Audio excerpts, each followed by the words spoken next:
मेरा नाम मलिक मेहताब है और आज हम एक नई वीडियो के साथ हाजिर हैं आपकी खिदमत में। और आज तारीख जो है वो 7 अप्रैल है और इंशाल्लाह हम जो है वो वीडियो स्टार्ट करते हैं।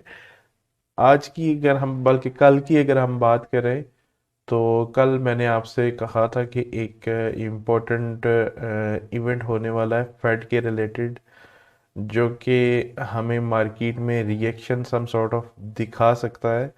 लेकिन हमें मार्केट में की अगर हम बात करें तो मार्केट में तो हमें बहुत हाई फाई रिएक्शन देखने को नहीं मिला। लेकिन उस मीटिंग में जैसे कि मैंने बताया भी था आपको कि उस मीटिंग में ये डिसाइड किया जाता है कि फ्यूचर में फेडरल रिज़र्व जो है वो किस डायरेक्शन में मूव करेगा, या फिर उसके रिलेटेड वोटिंग वगैरह होती है।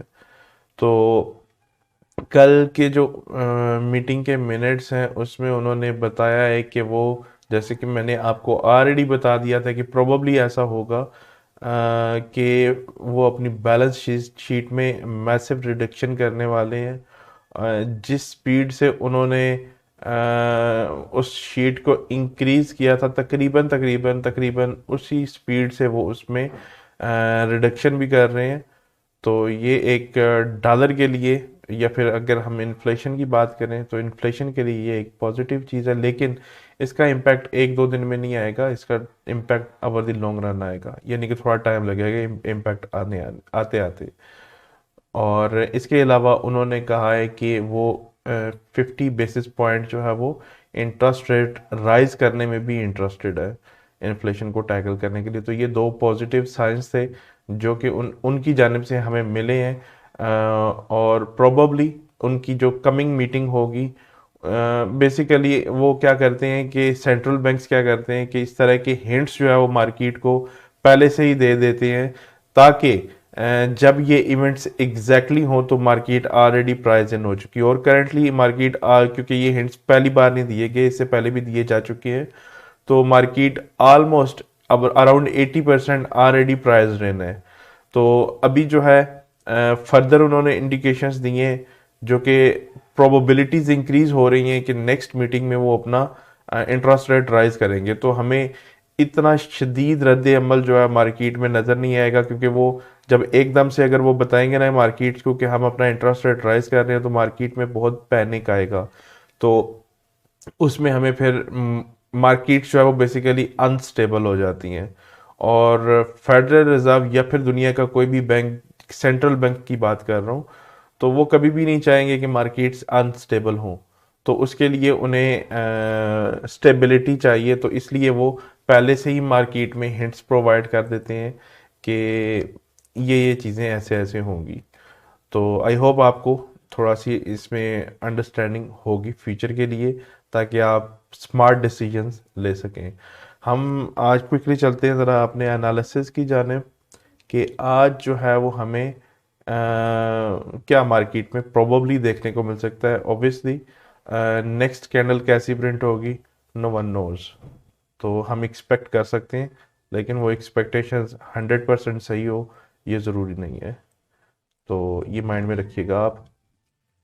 सबसे पहले हम गोल्ड की बात करें तो गोल्ड में हमें, जैसे कि कल भी हम बात कर रहे थे कि मार्केट एक टाइट रेंज में है। हमने एक ओवरऑल रेंज मार्क की, हाई और लो, और उसके अंदर हमने एक लेवल, माइनर लेवल मार्क कर रखा था। उस लेवल के अंदर जो है मार्केट टाइट रेंज कर रही है। हमने कल के दिन भी गोल्ड को इग्नोर कर दिया था, आल दो अभी आप ये याद रखिएगा कि गोल्ड को हमने इग्नोर नहीं करना, गोल्ड को हमने फोकस में रखना है। अगर मैं कह रहा हूँ कि आप अभी फ़िलहाल इसे हम ट्रेड नहीं करेंगे, इसका मतलब ये नहीं है कि गोल्ड में ट्रेड नहीं आने वाली। गोल्ड में जैसे कि यहाँ पे हम देख रहे हैं कि ओवरऑल एक रेंज में मौजूद है गोल्ड। तो जब ये रेंज का ब्रेकआउट होगा तो हमें एक अच्छी खासी मूव मिलेगी। बल्कि अगर मैं आपसे दूसरे लफ्ज़ों में कहूँ कि ये जितनी बड़ी रेंज होगी उतनी अच्छी और उतनी लंबी मूव आएगी, तो ये गलत नहीं होगा। तो हम वेट कर रहे हैं फ़िलहाल गोल्ड में कि हमें कोई अच्छा ब्रेकआउट मिल जाए और हम तब इसको ट्रेड करें। अदरवाइज़ यहाँ पे टोटल खिचड़ी बनी हुई है और यहाँ पे अगर हम ट्रेड करेंगे तो हमारे लॉसेस होने के चांसेस जो हैं वो काफ़ी ज़्यादा हो जाएंगे। तो इसलिए हम वेट कर रहे हैं गोल्ड में कि फर्दर जो है वो हमें कुछ साइंस मिले ब्रेकआउट वगैरह के, तो फिर हम इंशाल्लाह गोल्ड को ट्रेड करेंगे। आ जाते हैं हम यूरो में। यूरो में अगर हम डेली की बात करें, डेली का चार्ट है, तो कल पर बल्कि परसों जो है वो हमें एक हमारा डेली का लेवल जो है वो उसे ब्रेकआउट किया गया था ऑन द डाउन साइड। और उसके बाद जो कल की कैंडल है, लास्ट डे की बात करें, तो ये तकरीबन इसमें इस कैंडल को नीचे से भी रिजेक्शन मिली है और ऊपर से भी रिजेक्शन मिली है। और अगर हम बॉडी की बात करें तो बॉडी भी जो है वो इतनी मतलब उसमें एग्रेशन नहीं नज़र आ रहा हमें। तो मतलब ये कैंडल जो है वो हमें कुछ वीकनेस शो कर रही है। ये जो ट्रेंड चला है ना, इस ट्रेंड में वो जान नहीं रही, कुछ इस तरह की इंफॉर्मेशन प्रोवाइड कर रही है। अगर हमें आज की कैंडल मिसाल के तौर पे कुछ सिमिलर या फिर इसके अंदर रेंज करती हुई मिलती है, तो हमें फर्दर कंफर्मेशन मिल जाएगी कि मार्केट जो है वो अ, अब ज़्यादा इंटरेस्टेड नहीं है सेल साइड के लिए। और ये एक पॉजिटिव साइन हो सकता है कि मार्केट ये जो हमारा नीचे लेवल मौजूद है, इस लेवल को में भी मार्केट होल्ड रखेगी फॉर सम टाइम। तो हमें नहीं पता कि ये कब होगा, कैसे होगा, लेकिन हम एक्सपेक्ट कर सकते हैं कि हमें जो सेलिंग नज़र आ रही थी, उस सेलिंग का जो प्रेशर था वो अब ड्राई होता हुआ नज़र आ रहा है डेली के टाइम फ्रेम में। अच्छा, हम आ जाते हैं H4 में। H4 में कल हम एक्सपेक्ट कर रहे थे कि मार्केट हमें यहाँ पे रेंज करेगी, बल्कि हम H1 में इसे देखते हैं क्योंकि H1 में ज़्यादा क्लैरिटी से हमें समझ आएगी यहाँ पे।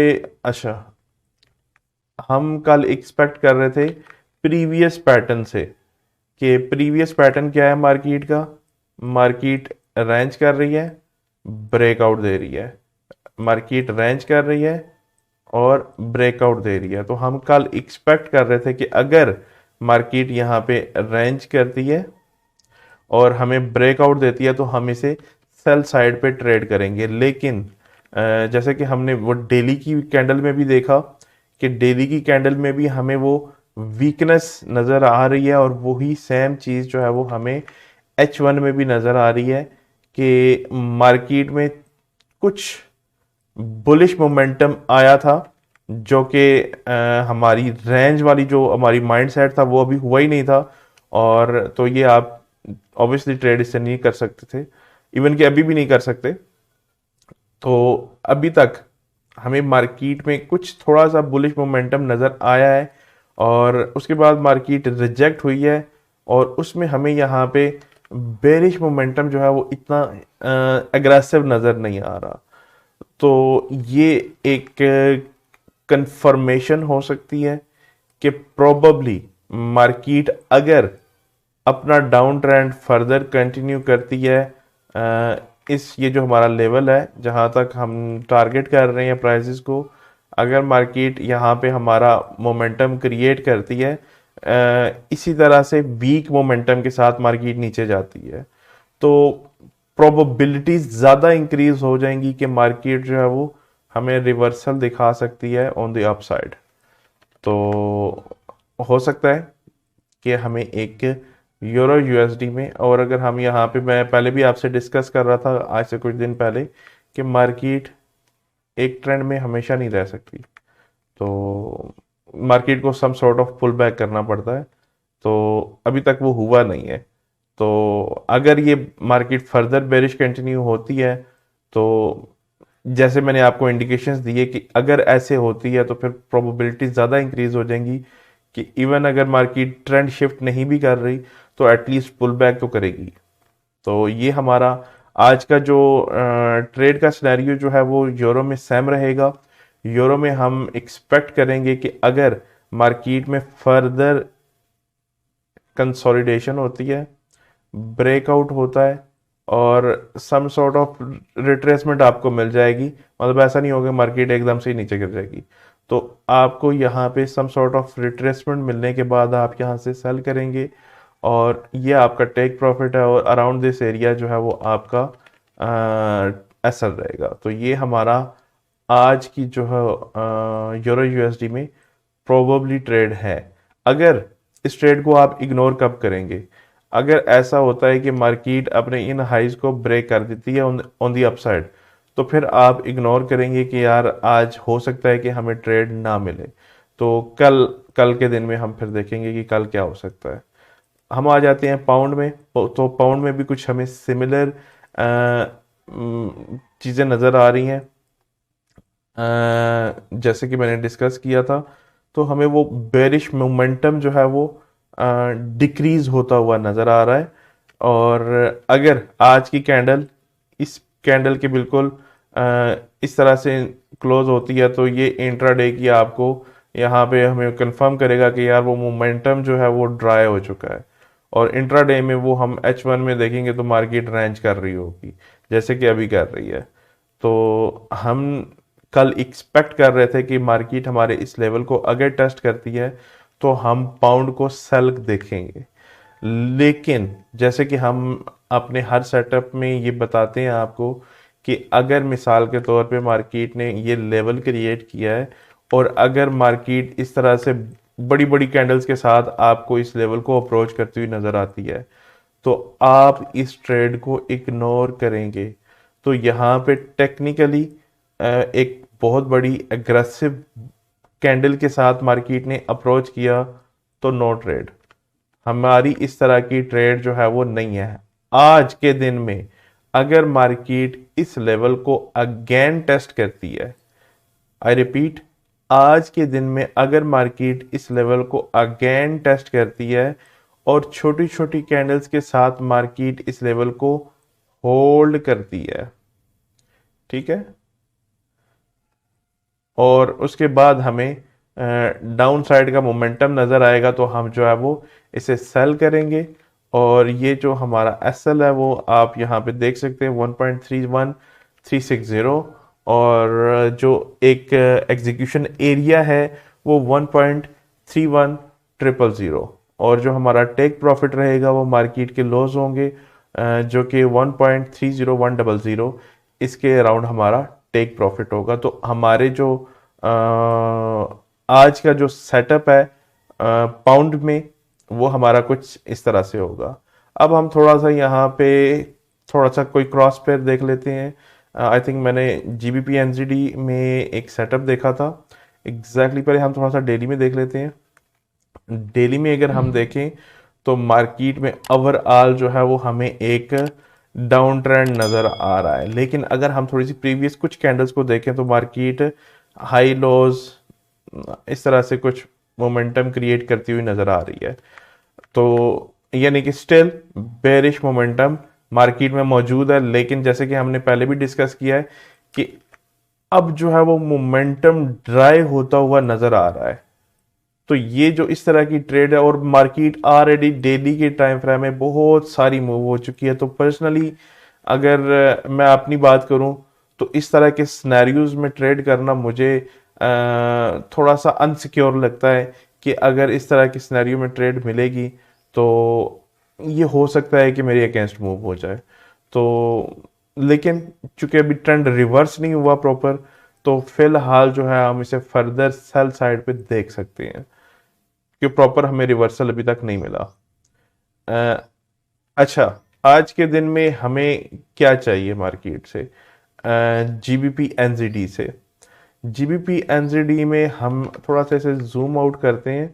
तो अगर यहाँ पे आप देखें तो मार्केट ने सपोर्ट क्रिएट की, मार्केट ने उस लेवल को ब्रेक किया, रेजिस्टेंस क्रिएट की, उसी लेवल की स्टॉप लॉस हंटिंग की गई थी। मैंने आपको बताया भी था कि मार्केट जिस स्पीड से ऊपर गई उसी स्पीड से वापस आ गई। तो हम इस तरह की सिचुएशंस को स्टॉप लॉस हंटिंग कंसिडर करते हैं या करेंगे, ठीक है। तो मार्केट ने उसी लेवल की स्टॉप लॉस हंटिंग की, रिजेक्ट हो गई। चेक करें कि मोमेंटम हमें कितना अग्रेसिव सेलिंग साइड नजर आया। उसके बाद मार्केट ने सेम लेवल को रीटेस्ट किया और अपना फर्दर ट्रेंड कंटिन्यूएशन की। अगेन मार्केट इसी लेवल को अप्रोच कर रही है, लेकिन ये जो कैंडल जिस तरह से मार्केट अप्रोच कर रही है ऐसी नहीं होनी चाहिए। हमें छोटी छोटी कैंडल्स के साथ मार्केट इस लेवल को अप्रोच करे। अगर मार्केट बड़ी बड़ी कैंडल्स के साथ इसे अप्रोच करेगी तो हमारा सेटअप जो है वो इनवैलिड हो जाएगा। मतलब कि ये जो हम सेटअप डिस्कस कर रहे हैं ये गलत हो जाएगा।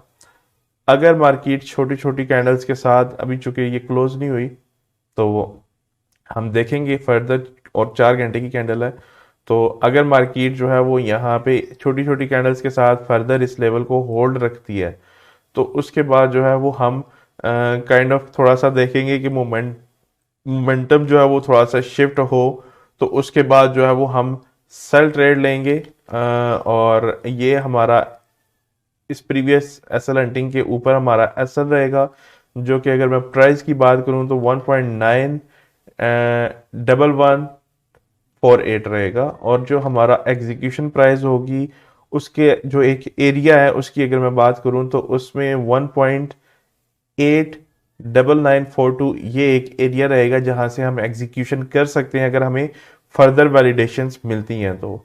और जो हमारा टेक प्रॉफिट होगा फॉर द डे, एक्चुअली ये 2 से 3 दिन ट्रेड होल्ड करनी पड़ेगी। और अगर आप इसका टेक प्रॉफिट देखें तो 1.876330, सॉरी 6630, तो ये हमारा टेक प्रॉफिट होगा। तो ये हमारा अगर सेटअप वैलिडेट होता है तो इसे आप ट्रेड कर सकते हैं आज के दिन में। तो होपफुली इंशाल्लाह अगर ये वैलिडेट हो गया तो आपको एक अच्छी ट्रेड मिल सकती है। नेक्स्ट देखते हैं यहाँ पे। अरे कल हमने एयूडी में भी ट्रेड करनी थी, उसे भी देखते हैं क्या बना उसका। उसका आई थिंक एसएल हो गया है। मार्केट फर्दर मूव होगी डाउन साइड पे, हम देखते हैं उसमें। यहाँ पे अगर आप देखें तो, बल्कि हम डेली से आते हैं। डेली से अगर आप हम देखें इस सेटअप को तो डेली में अगर ओवरऑल मार्केट में एक डाउन ट्रेंड चल रहा है। मार्केट ने ये एक सपोर्ट एरिया था जिसे मार्केट को सपोर्ट मिली है, और पिछले तकरीबन 3 से 4 दिन से मार्केट बुलिश है। लेकिन अगर हम थोड़ा सा ओवरऑल देखें तो मार्केट इसी तरह से स्विंग क्रिएट करती हुई नीचे जा रही है ओवरऑल। हम H4 में आते हैं तो H4 में हम क्या एक्सपेक्ट कर सकते हैं मार्केट से। H4 में चूंकि ये एक लेवल मौजूद है, यहाँ पे रेजिस्टेंस क्रिएट की गई, सपोर्ट क्रिएट की गई, सपोर्ट क्रिएट की गई, उस सपोर्ट को ब्रेकआउट किया गया। मार्केट कल इस जो सपोर्ट थी पहले, जिसे ब्रेकआउट मिल गया, अब वो रेजिस्टेंस बन चुकी है। तो मार्केट ने कल इस लेवल को अप्रोच किया, रिजेक्ट हो गई। और आज के दिन में हम क्या एक्सपेक्ट कर सकते हैं? आज के दिन में एक्सपेक्टेशंस हैं कि अगर मार्केट इस लेवल को, एक्चुअली ये कल के दिन में भी अप्लाई हो सकता है क्योंकि हम H4 के चार्ट को डिस्कस कर रहे हैं। अगर मार्केट हमें H4 में एक छोटी सी रेंज क्रिएट करती है, उसके बाद उस रेंज को ब्रेकआउट मिलता है। आप थोड़ा ध्यान दीजिएगा, H4 की बात कर रहा हूं मैं, कि अगर H4 की कुछ बार्स यहाँ पे रेंज क्रिएट कर देती हैं, ठीक है, रेंज क्रिएट कर देती हैं, इसका हम ब्रेकआउट देखेंगे ऑन द डाउन साइड। और अगर हमें रीटेस्ट मिल जाता है तो हमें यहाँ से लेट्स से कि ये रेंज क्रिएट होती है और इसका हम ब्रेकआउट देखेंगे, पुल बैक करवाएंगे, और अराउंड दिस एरिया जो है वो हम सेल करेंगे। और एसएल जो है वो हमारा इस रेंज के ऊपर जाएगा अब, या फिर इस रेजिस्टेंस के ऊपर जाएगा, क्योंकि ये एक रेजिस्टेंस है। अगर आप इस तरह से इसको फॉलो नहीं करते और आप चाहते हैं कि यार मैं इधर से ही एग्जीक्यूशन कर दूं, तो आप इस रेंज को आप एटलीस्ट इतना वेट करें कि मार्केट इन हाइज को होल्ड करे और इस लेवल से इस लेवल को भी होल्ड करे। आप यहां से सेल कर सकते हैं, यह आपका असर रहेगा और ये आपका टेक प्रॉफिट होगा। तो ये दोनों तरीके बता दिए हैं जिससे आप अपना एसएल छोटा भी कर सकते हो, और लेकिन जब आप एसएल छोटा करोगे तो वो उतना ही रिस्की भी हो जाएगा। So keep that in mind. अच्छा, हम ऑर्ड की ट्रेड देखते हैं। कल हमने यहाँ पे एक्सपेक्टेशंस थी हमारी कुछ, तो कल हमारी एक्सपेक्टेशंस थी, डेली के चार्ट से आते हैं, कि मार्केट हमारा ये लेवल अप्रोच करे और इस लेवल से रिजेक्ट हो जाए, लेकिन मार्केट ने इस लेवल को अप्रोच किया, ब्रेक किया और इस लेवल पे क्लोजिंग दे दी। अगर हम H4 में आए तो बल्कि डेली में ही एक यहाँ पे आपको ये चीज़ बड़ी क्लैरिटी के साथ नज़र आ रही है कि मार्केट ने पुल बैक किया, सेम लेवल को रीटेस्ट किया और फर्दर डाउन साइड कंटिन्यूएशन हो रही है।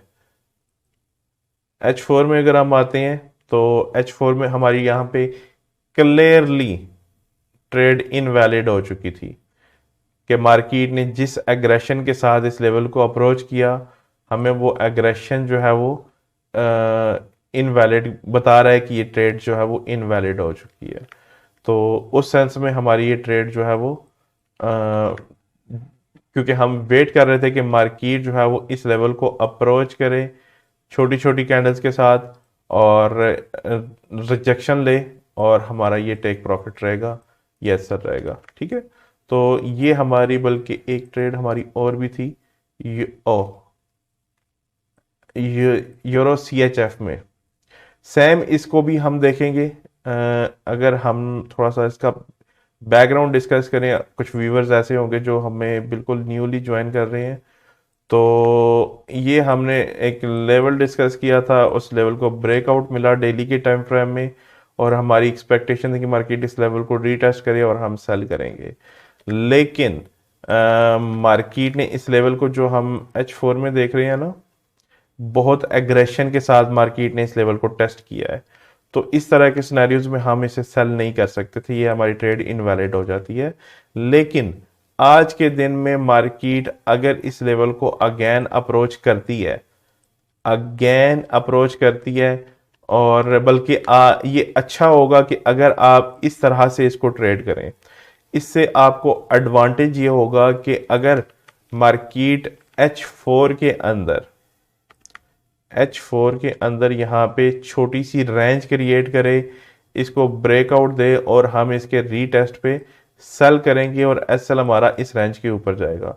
तो अगर मार्केट यहाँ पे छोटी सी रेंज क्रिएट करे, ब्रेकआउट दे, हम यहाँ से सेल करेंगे और ये SL हमारा इस रेंज के ऊपर जाएगा। ठीक है, तो यहाँ पे आपका SL जो जहाँ पे इतना बड़ा SL जाना था, वहां पे आपका SL भी छोटा हो जाएगा और अगर आप इस टेक प्रॉफिट को हिट करेंगे तो आपका रिस्क टू रिवार्ड रेशियो भी मैसिवली इंक्रीज हो जाएगा। तो ये एक टेक्निक थी, अगर आप इसे, लेकिन ये उतना ही रिस्की भी है बाय द वे। जितना ज़्यादा प्रॉफिटेबल है उतना ही ज़्यादा रिस्की भी है इस तरह से ट्रेड करना। तो ये आप पे डिपेंड करता है कि आप करना चाहते हैं या नहीं। मैं सिर्फ आपको एक तरीका बता सकता हूँ। अच्छा, बहरहाल मार्केट अगर इस लेवल को अप्रोच करती है, इस लेवल को होल्ड करती है, तो आप इस जोन से सेल कर सकते हैं। आपका SL जो है वो यहाँ जाएगा। अगर ये जोन ब्रेकआउट हो जाता है तो आप पार्शियल लॉस बुक कर सकते हैं या फिर अपनी ट्रेड क्लोज कर सकते हैं, क्योंकि ये लेवल जो है इसकी स्टॉप लॉस हंटिंग नहीं होनी चाहिए, क्योंकि अगर ये यहाँ पे स्टॉप लॉस हंटिंग होगी तो प्रोबेबली मार्केट इस SL को लाजमी अप्रोच करेगी। तो कीप दैट इन माइंड। अच्छा, यूरो CHF में हमारी ये प्रीवियस ट्रेड थी बाय द वे, परसों, कल के परसों की। तो हमने इसे फर्दर जो है वो एवेलुएट किया है कि ये हमारी ट्रेड कितनी वैलिड है। अच्छा, अभी भी तो मैं कोशिश करूंगा कि अगर मेरे जहन में कोई रह जाता है तो मैं ये कर दिया करूंगा आप लोगों के लिए, ताकि आप लोग या फिर आप 2 दिन से ज़्यादा अगर कोई ट्रेड होती है ना, 2 दिन, तो 2 दिन से ज़्यादा जो है वो अगर पुराना सिग्नल है तो उसे फॉलो ना करें, क्योंकि इसमें क्या होता है कि मार्केट कंडीशन जो है वो चेंज हो जाती हैं, तो ये फिर आपकी फेवर में नहीं जाएगी चीज़। तो बहरहाल आज की एक हमारी जो एक एनालिसिस की वीडियो है, मैं उम्मीद करूंगा कि आपको पसंद आएगी। और मैं अगेन ये बात आपको रिपीट करके कहना चाहूँगा कि कोई भी मेथड आपको प्रॉफिटेबल नहीं बनाता। आपको जो चीज़ प्रॉफिटेबल बनाती है वो है रिस्क मैनेजमेंट, यानी कि आप अपने पैसे को किस तरह से मार्केट में इन्वेस्ट करते हैं। तो ये एक बहुत बहुत बहुत इंपॉर्टेंट चीज़ है और मैं आप सभी ट्रेडर्स को रिक्वेस्ट करूंगा कि आप रिस्क मैनेजमेंट, मनी मैनेजमेंट पे प्रॉपर काम करें और जो भी ट्रेड एग्जीक्यूट करें वो प्रॉपर रिस्क मैनेजमेंट के साथ हो। और होपफुली इंशाल्लाह आपको अच्छी ट्रेड्स मिलेंगी। इंशाल्लाह मिलते हैं कल एक और वीडियो के साथ। तब तक खुदा हाफ़िज़।